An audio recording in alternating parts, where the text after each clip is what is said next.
I hate riding park. But before I throw in the towel, I decided to give it one more shot. So I'm going to take you with me, and we're going to go to Whistler, the world's most renowned mountain bike park. And I'm going to see if it can change my mind. And for some dumb reason, I'm going to try to do 20,000 feet of downhill in one day. I started riding mountain bikes back in the early 90s. And it took me until 2022 to finally go to a bike park. And by the end of the day, I had a ton of fun, but my takeaway was this. I'm not a park guy, I can tell you that much for sure, at least not yet. I'm not fully converted. Then when I went again in 2023, I had this to say. It's funny because right now I'm remembering the feeling that I had last time I was here, and that's, I'm not a park guy. It's just not as fun to me. So with that in mind, I find myself on a 15-hour road trip to Whistler. So much Canada in front of us. So much Canada. Realistically, the reason I even agreed to go on this trip was because we were going to stop in Bellingham. It was sick riding Galbraith with my YouTuber buddy Josh from Daily MTB. And I'm still thinking about chucking that. Fast with some spice. Our next stop in Squamish reinforced what I love about mountain biking. It's the pain and pleasure.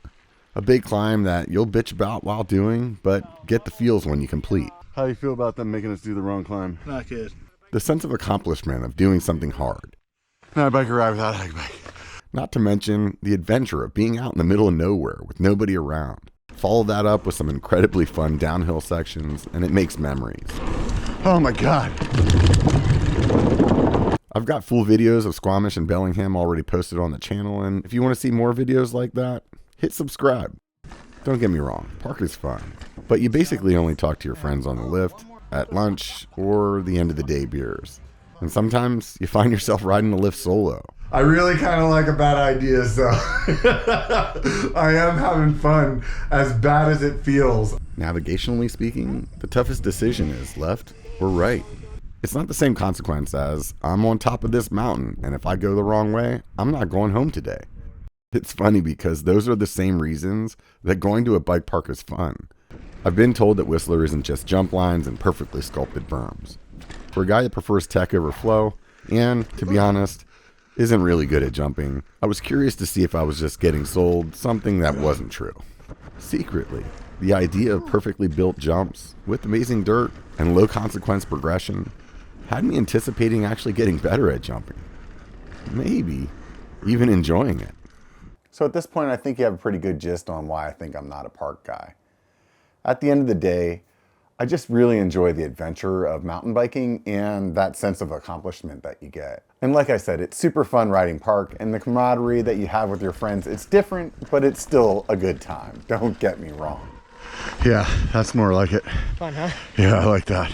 And maybe some of it's just because I have this like anxiety when I'm at the park where I feel like I have to be like pressing the limits. I have to be pushing harder than I did before. I have to be doing features that are bigger or scarier than I would normally. And there's all these people watching you on the lift. So we're gonna hit this?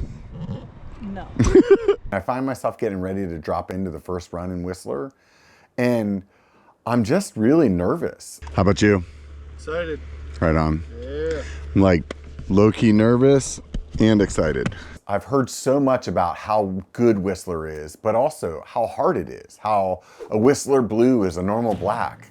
And I have this like idea in my head that maybe I'm not good enough to ride there. So dropping into the first run, and to be honest, pretty much the first day, maybe even two, it took me a little bit of time to start feeling comfortable. For those of you that don't know Whistler, it's broken up into two parts. The main village, which pretty much accesses everything, and a smaller section called Creekside. We were staying in a house next to Creekside and would access the park via a short fire road. To get down to the lifts, we had one option, and that was a black diamond run. No beginner or intermediate terrain beyond this point. All right, Well, ready? we'll see what happens. Yep. Can't be any worse than dirt march. So those nervous feelings I was talking about, they had to take a back seat real quick. As we dropped in, I might as well have been expecting a Sasquatch to jump out and grab me. But instead, it was completely underwhelming. Aside from the dry conditions that I thought I left back in Northern California, and the brake bumps that I know now are part of even the best bike park in the world, I popped out at the lift thinking, if this is what a black is around here, I don't have much to worry about. We rolled up to the lifts and, like a bunch of kooks, didn't read the blatantly obvious signs on how to get on a gondola. But ultimately, we figured it out. That was stressful. Yeah, it was. Why. It was like, what are we doing? So there I was, about to ride park for the next 4 days. So we got to make our way over that direction? Actually, I got stuck in the gondola for almost an hour, so we got comped an extra day, which apparently happens on the regular. The part that I like least about Whistler is sitting in this gondola for like the last 30 minutes. There is so much movement. My gondola partner died. Regardless of the mishap, stepping off the gondola truly lives up to the hype. It reminded me of when I was skiing in the Alps, completely breathtaking. This is what we drove 15 hours for. Unfortunately, the lift to the infamous top of the world was closed while we were there, so regardless of how this video turns out, I have a reason to go back. When I was skiing the Alps, it was so big that it was a complete adventure because pretty much every run was a new run for you. And the way that I felt at Whistler was the same. That place is massive. It's so big, it takes you a couple of days to even get your wits of where you are on the mountain. And that gave me hope that Whistler was gonna actually change my perspective on riding park. The first day was a little bittersweet. I'm always anxious riding new stuff, and it was fun riding some sick berms, but because my confidence was low, I was passing things I could totally do. Or I was casing jumps because, well, I just suck at them. Later in the day, we got into some blue tech trails that kind of perked me up a bit. And even though those got me a little more stoked, it still wasn't overly challenging. And I remember thinking to myself, I sure hope this gets better. Otherwise, I'm really going to be bummed about being here for another 4 days. Yeah, that's more like it. Fun, huh? Yeah, I like that. Fortunately, on the last lift of the day, my buddy and I decided to deviate from the rest of the group and get into something a little more spicy. Are you ready? Sure. We're going this fire. Okay. We're gonna find out what a Whistler double black looks like. All right. I have no idea what to expect. Could be walking. Never even seen, could be, yeah. Yeah. Never even seen it on a video, so. Oh, we should look at where it is on that scale. One of the things I was really impressed with is this list of all the runs. They're ranked in order of difficulty. So you know if you did this and it's easy, don't jump over to this one.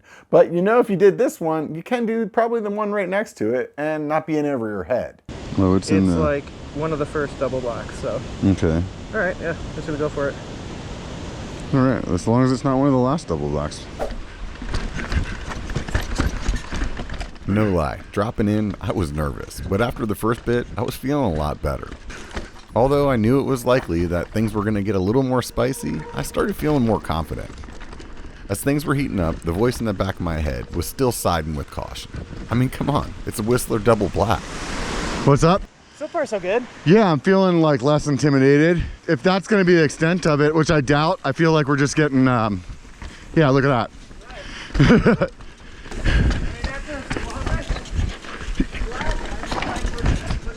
Yeah. Watching this section, I can't help but be stoked about my Ari LaSalle Peak frame and the 170 millimeters of EXT Era fork matched up with 170 millimeters of EXT Storia coil. Unlike me, this bike is at home riding Whistler and pretty much anything you throw at it.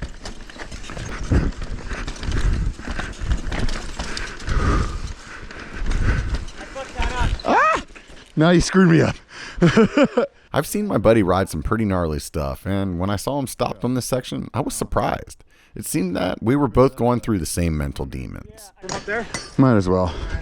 I think you gotta come right over this log here. Yeah, right over the log.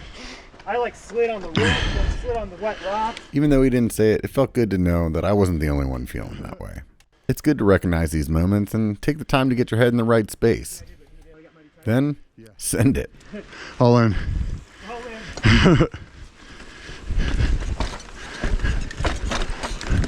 Woo!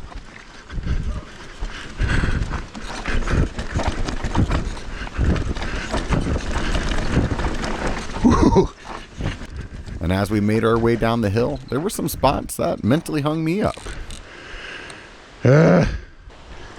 Fuck it. I stopped already.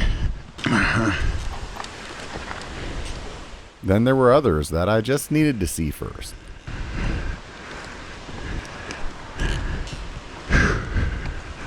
One way or another, I made it through my first Whistler double black, and after a full day of questioning my decision to come to Whistler, I was starting to feel a little better about it. And regardless of the anxiety, oh my god, isn't this place just beautiful? This run really helped me realize that I was good enough. And although I was being apprehensive, spending a week at a bike park might be better than I initially anticipated.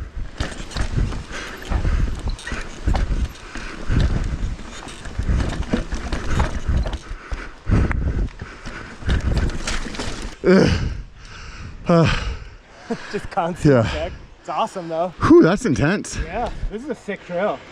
Yeah, it's pretty fun. I think I'm like getting through my jitters of like, it's double black in Whistler, you know what I mean? It's like, okay, no, you can ride this shit. You rode basically a double black and Squamish. Definitely gonna be thirsty by the bottom. Yeah.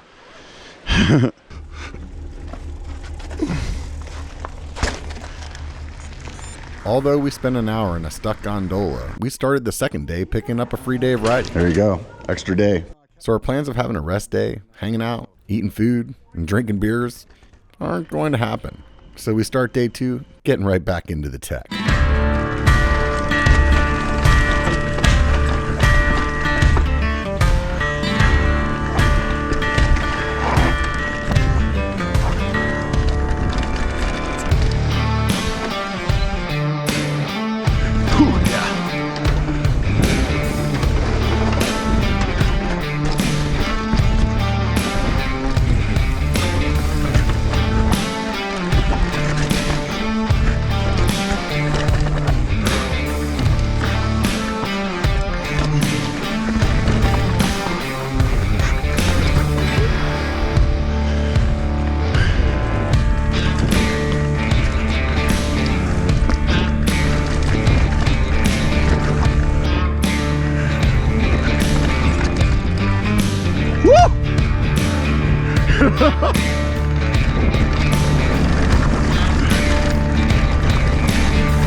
That got a little intense. Yeah.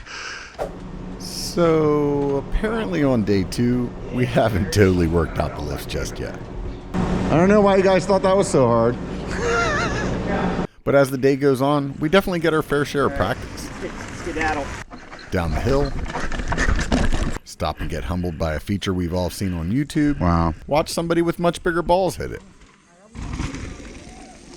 Woo! Back on the lift. Descend something else. Pull up. Back on the lift. Take an epic Instagram shot. Ride something new. Look at something else pretty. Oh, that's pretty rad. Get humbled again. You didn't even have to go that fast. Yeah. Do something that feels sketchy Woo! and call it a day. All right, surviving day 2, and starting to feel like a little bit of a mountain biker. Growing a little used to this park riding stuff. We'll see how it goes tomorrow. Welcome to episode 3 of Stuck on a Lift and having an anxiety meltdown. Today's episode, we were here on the side of this cliff that makes you feel like you might be able to jump, but when you push off, you just smash your face against it and then tumble to the ground. My God. Did you look straight down? No, I'm not. Yeah, you should. No, what would happen if you did try and jump for it? No, it's Just not you gonna got it. happen. Come on, hold on tight and look. I can't. It's like literally like 100 feet of just rocky cliffside. Like, Oh, that was amazing. So good. By this point, I got all the jitters out, and I'm feeling pretty comfortable with my skill set. I trust the trail markers not to throw me any curveballs, and I actually know where I'm at on the mountain. Oh, God. This is the most stressful fucking ride of the day. Turning around helps. Oh no, it doesn't. Yeah. There's There's nothing about it. 30 layers of mountain behind Oh god, it's making me nervous just mentally picturing it. Just like the shenanigans with the lift, I'm learning that riding park is truly about repetition. When you just go for one day, you don't get that. If you go for a few days, it's like taking a masterclass in progression. You get to take a lap on something fun, then take a lap on something you're trying to learn or overcome. In my case, I went from casing pretty much every jump to clearing stuff. Things I was passing on day one, I'm rolling right off of now. By the end of day 3, we're loading the gondola like a local. And our rest day turned free day of riding seems like it was worth the time stuck in the lift. The part of the day where you start to not like your friends. Big jumps. And oh, one more lap means going to the top of a mountain that's going to take you 2 hours to get down. all the double blacks. Cheers. Cheers, bitches.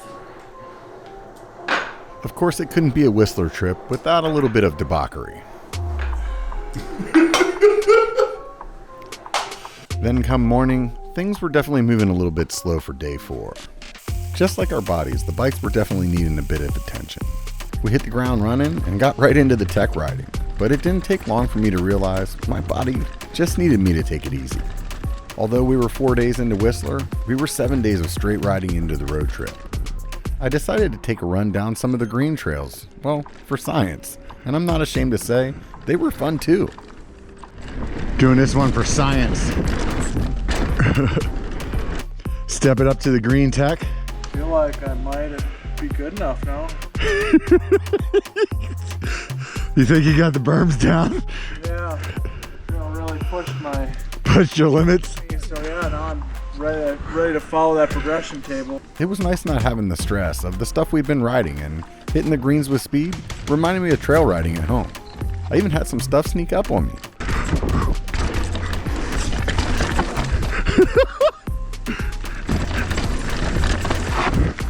That was pretty fun, riding it fast.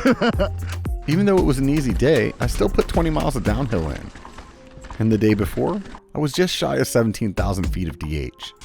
And with that, an idea started working its way into my head.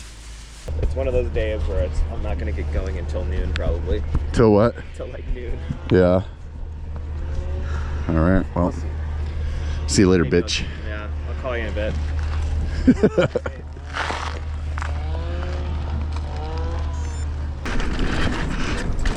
So I made some bullshit comment yesterday about trying to do 20,000 feet in descent today. As of right now, the first 2 minutes on the trail, I'm still into it.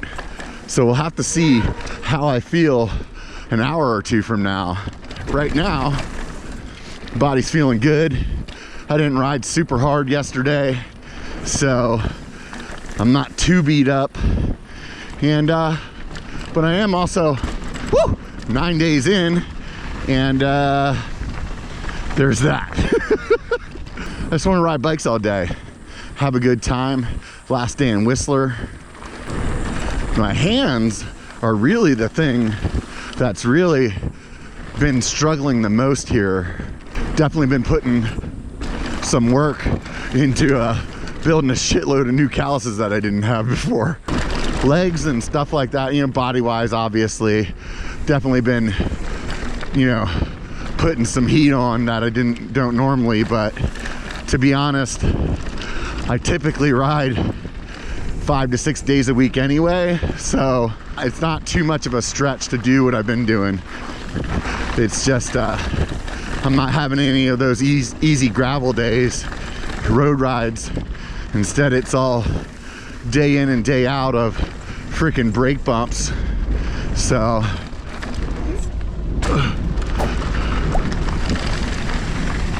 here we go. For those of you not familiar with Whistler, let's paint a mental picture. I started in Creekside about mid-mountain, right here, and then rode down to there. At that point, I jumped on the gondola up to the top of Creekside, which is here. Then I quickly shot down to the main village over here, and rode the gondola all the way up to the top here. Then I just rode down to the bottom of Creekside again. And That puts me in this gondola right now. Man, the hands are feeling it today. We'll see. So I took off from Creekside, and here I am in Creekside again, feeling like I'm like a little bit of Groundhog Day here. So, all right. On the next segment, I repeated what I did the first time. Except for I finished at the village instead of Creekside. About 30 miles, 3 hours and 40 minutes in, I'm just shy of 12,000 feet. I want you to keep in mind, this is my 8th day of riding, and we've definitely tacked up some miles along the way.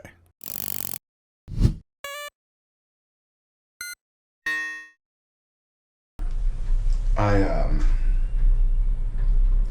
haven't eaten breakfast yet. It is 2 o'clock, so I'm heading to the top of the mountain. Maybe catch some friends for lunch. Maybe a beer. And apparently 8,000 more feet descending. All right, let's do it. So my friends I was supposed to meet for lunch, they weren't at the top. They were at the bottom. Isn't this unbelievable? Whoop! Oh, there's another one. I missed it. Despite having to ride to the bottom, the spirits were still high. And as you can see, not everything's purely single track on your way down, so some of the descent was easier than others. Oh, yeah. 17,000 feet? Is it 3,000 by the bottom? Oh, that would be crazy if I hit 20 and I didn't have to come up again.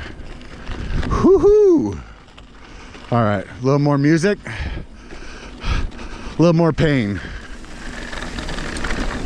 Some of the sections that were super smooth like this were really easy to visualize myself finishing this goal. But then there were other times where you're just smashing through brake bumps. And it's reverberating through your entire body. And you're thinking to yourself, this is a dumb idea.